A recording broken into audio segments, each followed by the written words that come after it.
l'actu du jour.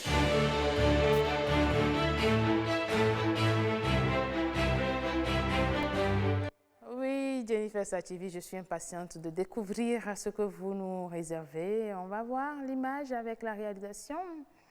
J'espère qu'on pourra avoir au moins ce plat après l'avoir regardé. Il faut nous montrer la capture du jour, on va voir.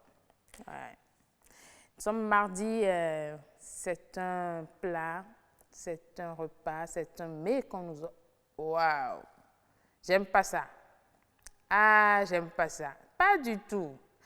Est-ce que vous voyez ce que je suis en train de voir? Jennifer, c'est pas gentil, hein? C'est pas gentil. Pas du tout. Oh là là! Regardez, il y a de la cassa. Il y a un bon moyo.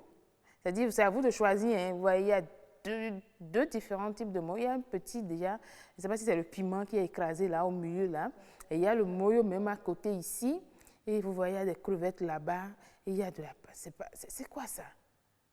Aïe, aïe, aïe, aïe, aïe, c'est pas gentil, hein? C'est pas du tout gentil. Mais je vous promets que vous allez m'offrir cela. Ça, je ne vais pas laisser passer parce que nous sommes mardi matin, n'est-ce pas, Oui. Madame Besson? Miendoudou et Allo, c'est aussi un repas du peuple Minan. Oui. Minan Hula. Oui. Vous avez l'habitude de manger ça aussi, vous aimez bien ça? Oui, très bien. Donc ça veut dire que vous allez nous promettre du bon poisson sur ce plateau? Il n'y a pas de problème. Non, non, il faut ici, là, quand on veut promettre, là, on regarde droit dans la caméra et puis on promet pour qu'après, on ne dise pas qu'on n'a pas, il n'y avait pas de témoins. Les téléspectateurs, hein?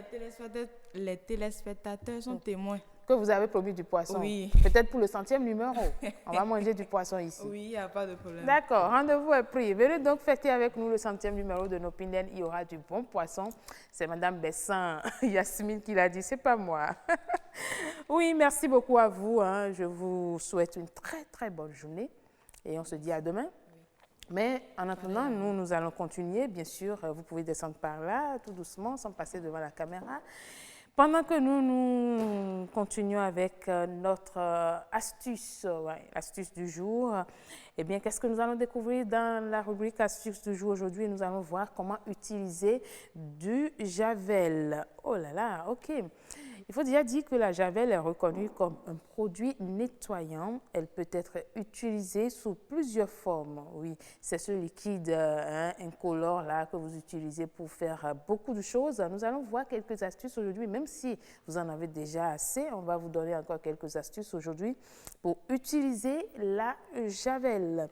Nous allons vous donner déjà une première astuce qui dit ceci.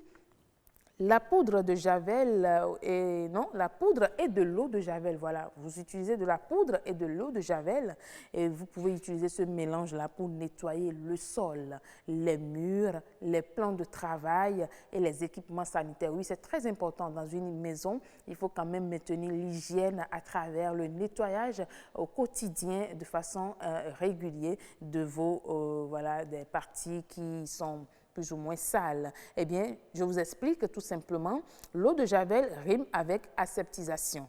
En effet, cette solution nettoyante s'avère être un des produits les plus efficaces pour éradiquer complètement les microbes et les agents pathogènes. Ses propriétés bactéricides et fongicides lui permettent d'éliminer les micro-organismes indésirables. Eh bien, il est vivement conseillé de laver régulièrement le plancher, comme je le disais tout à l'heure, les carreaux et les murs de la maison avec de l'eau de javel pour limiter la prolifération des bactéries.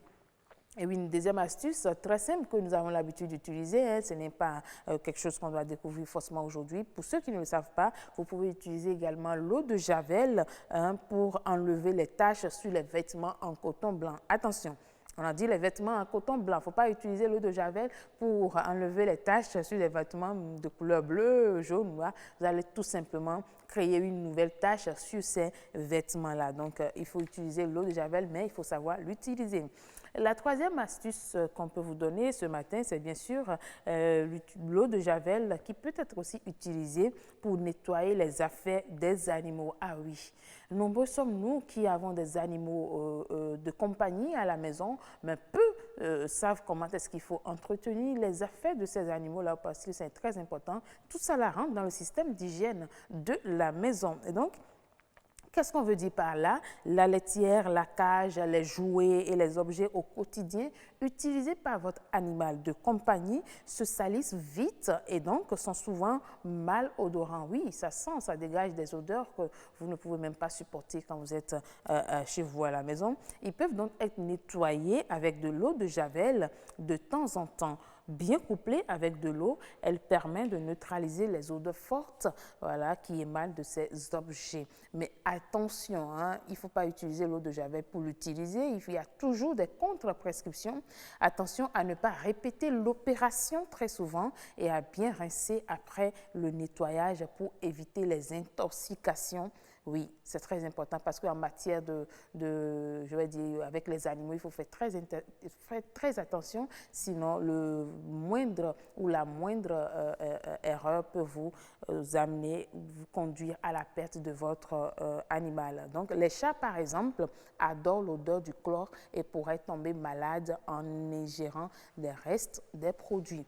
Maintenant, après tout ceci, après toutes ces astuces-là, il faut que je vous dise qu'il faut faire très attention dans l'utilisation de l'eau de Javel parce que l'eau de Javel déjà doit être conservée dans un emballage opaque et au frais car les ions hydrochloriques sont dégradés par les UV solaires et la chaleur. C'est ce qu'on dit. Il faut également éviter que l'eau de Javel soit à la portée des enfants. C'est très important parce que c'est vite fait de voir un enfant qui confond l'eau de Javel, comment dirait-on, à l'eau potable, l'eau qu'on peut boire. Donc, ouf, il envoie l'eau de Javel et il boit cette eau-là. Ce n'est pas très bien pour l'enfant. Donc, il faut faire très attention pour ranger tout ce qui est nuisible à la santé, surtout quand vous avez des enfants dans la maison.